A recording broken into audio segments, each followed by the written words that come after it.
This is a test recording for volume and another test for volume. Okay, here we are having a look at 12 Blue by Michael Joyce. Michael Joyce is the author of the first hypertext fiction. That was called Afternoon, a Story. And this is his first web hypertext. This was done in 1996, as you can see on this slide, and obviously a little bit primitive to our eyes today. I would like to just call your attention to the author description. A drowning, a murder, a friendship, 3 or 4 love affairs, a boy and a girl, 2 girls and their mother, 2 mothers and their lovers, a daughter and her father, a father and his lover, 7 women, 3 men, 12 months, 12 threads, 8 hours, 8 waves, 1 river, a quilt, a song, 12 interwoven stories, 1,000 memories. 12 Blue explores the way our lives, like the web itself, or a year, a day, a memory, or a river, form patterns of interlocking, multiple, and recurrent surfaces. When we click on Begin, we enter into this screen.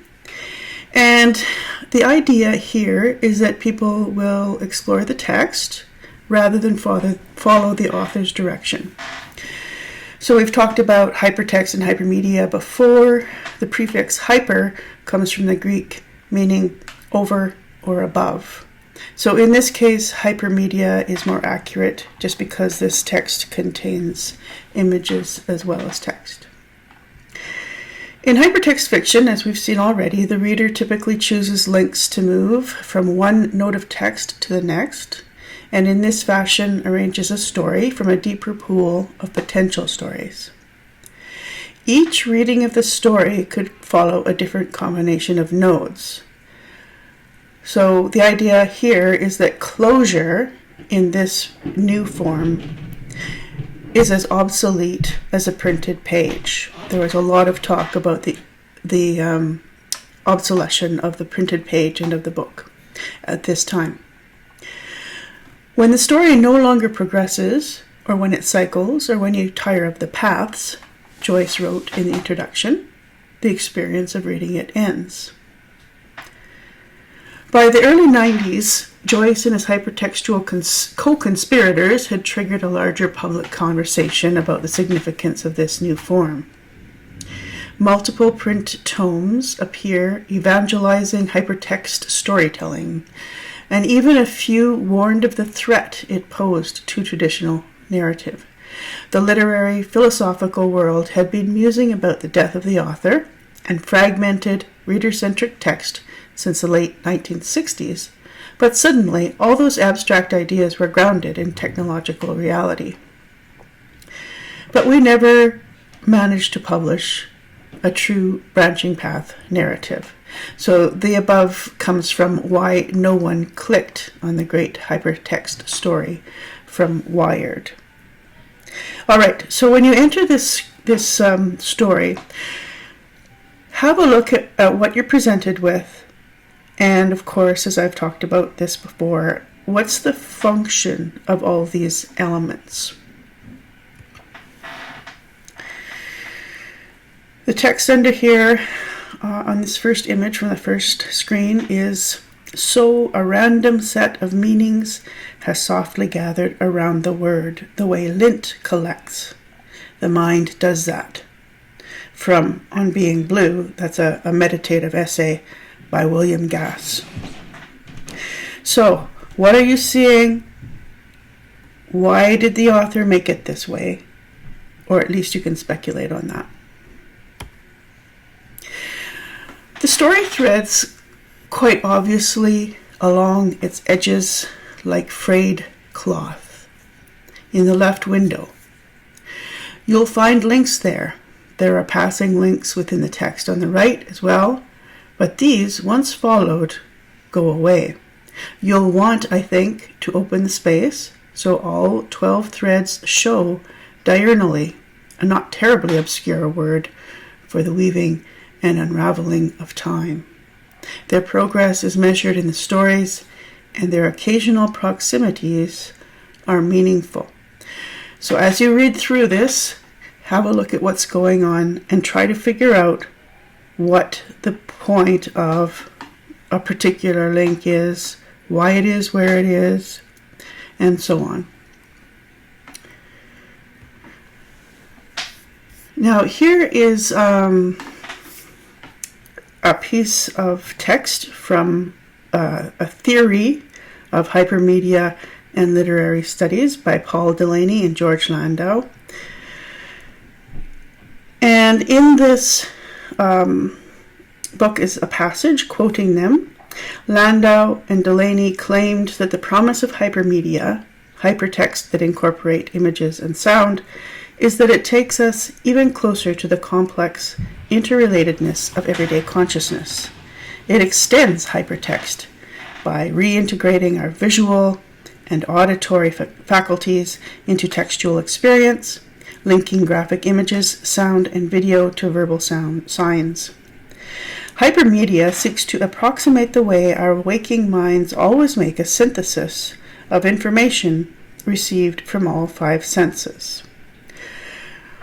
One of the first things you might want to ask yourself is this hypertext or is this hyperbole?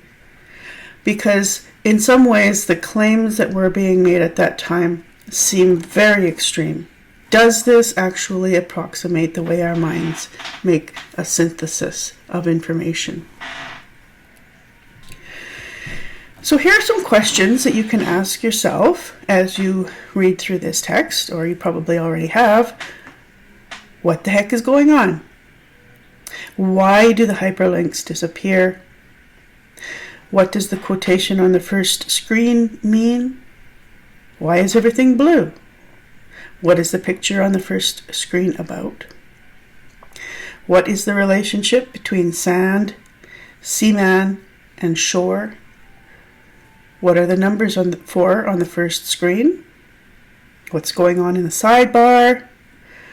And what does this story tell us about narrative, or perhaps more explicitly about hypertext narrative?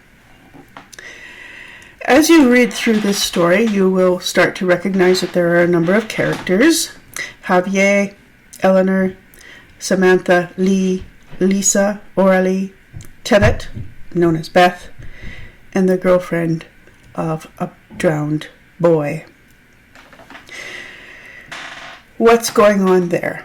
I'm going to read you a quote from an article called The Ghostly Touch of the Blue Devil's Second Coming, reading 12 Blue by Michael Joyce.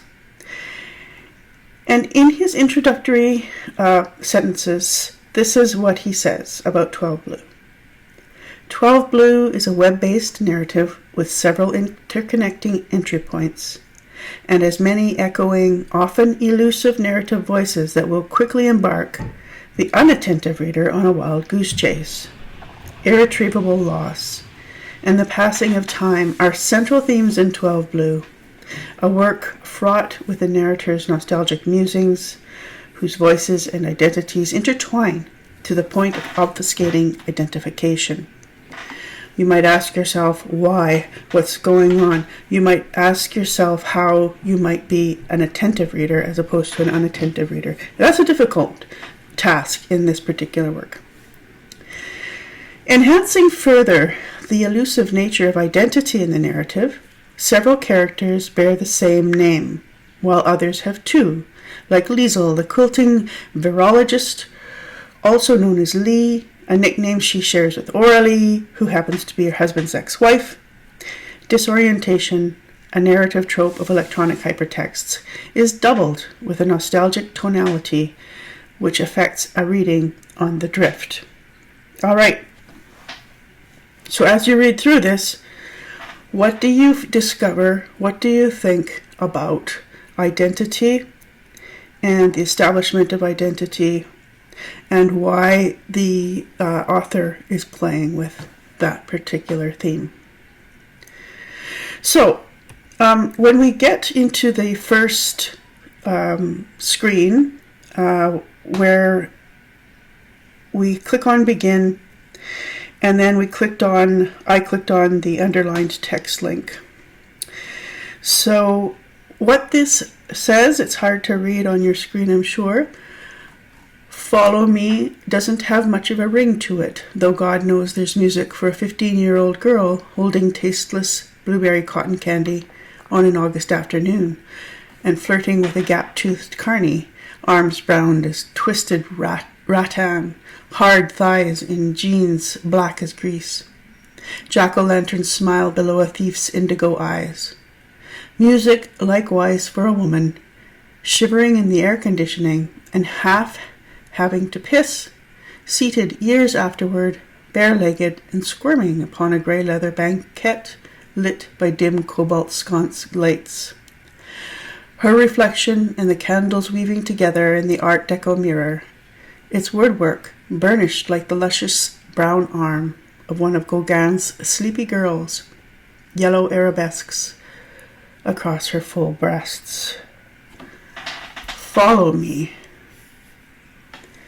A girl will leave stale candy for a hard man running a whirly ride, or slip out of her arabesques for a priestly man with grey-flecked temples.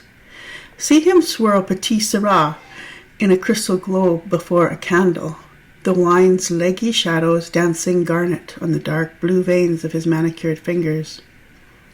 Each nail square and white as the sail of a Dutch schooner. Even here, and after so long, she can still smell oil and the burnt sugar of the midway, the sweet dazzle of aftershave. Follow me before the choices disappear. It is not the season for love, however. Thin blue snow in the air, distant carols. There's a rumor someone drowned in the river. The evening star is icy phosphor. You'll be doing all right with your Christmas of white, but I'll have a blue, blue, blue. Follow me? What choice do we have but love? What season after? All right, so what are our choices here? What I chose to do in this reading was to click on the underlined text link 2/3 of the way down that says follow me before the choices disappear. So that's right here. What happens after this, if you go back to this page, you will see that there is no link anymore, or at least there appears to be no link. Now, how is this done? In the HTML, it's a little bit hard to see, but if you right-click and if you have, or you can look at the source code in any case, what you will see is the body background color in this light blue highlighted text here. The body background color is 000066, and the V-link color, V-link means visited link, is 000066, which means that if you've looked at it without clicking on it, it will show up against the text or against the blue background. If you click on it, once you've visited, the text disappears. So, why would somebody do that? You can actually, if you want to, you can highlight the text and you'll see that it's still there. It's just not visible. So I end up at this next page, September's Embers, and then again at the end of this passage, so young she sighs, as if the seasons were whose fault. It's not at the end of the passage, it's towards the end. So that's another thing to think about. Why is a link not at the very end of the text? If you recall the way that it was in the poem Faith, it was at the end of all the text, that's where the link appears. So why is it in the middle? Here I clicked on So Young, and then here I clicked on Wake from One Dream, and so on and so forth. And then when I clicked on Wake from One Dream, what I got to was a text that doesn't have any obvious links. The ellipses is a link, but I couldn't, when I first looked at this, I couldn't figure that out, didn't notice. And I thought I was stuck for a while, and then I realized, because I didn't read the instructions, obviously, that the little lines, the colored lines in the sidebar were also links, I should say.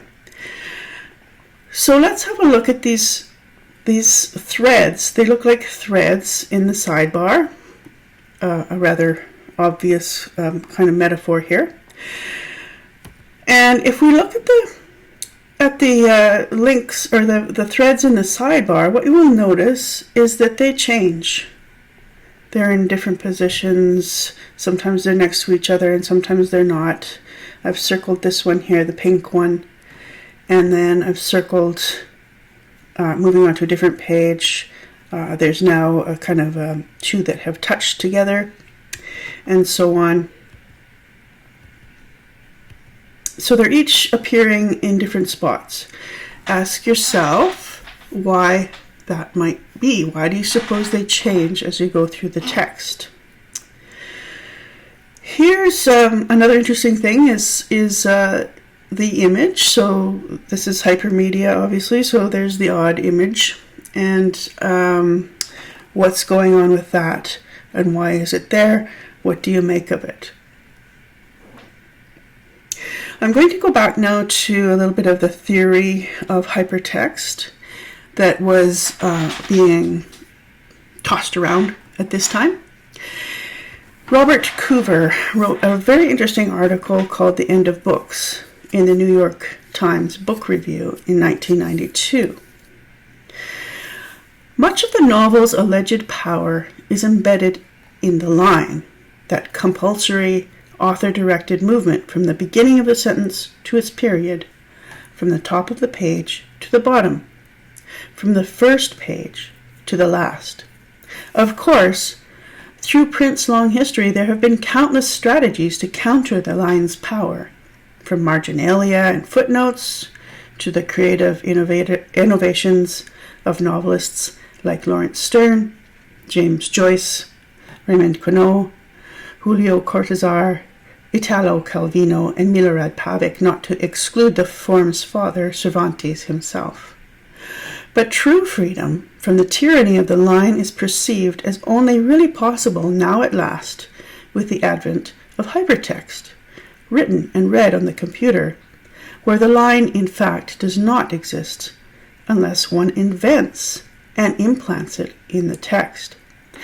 So what he's saying here essentially is that the reader is creating the line that you read from beginning to end.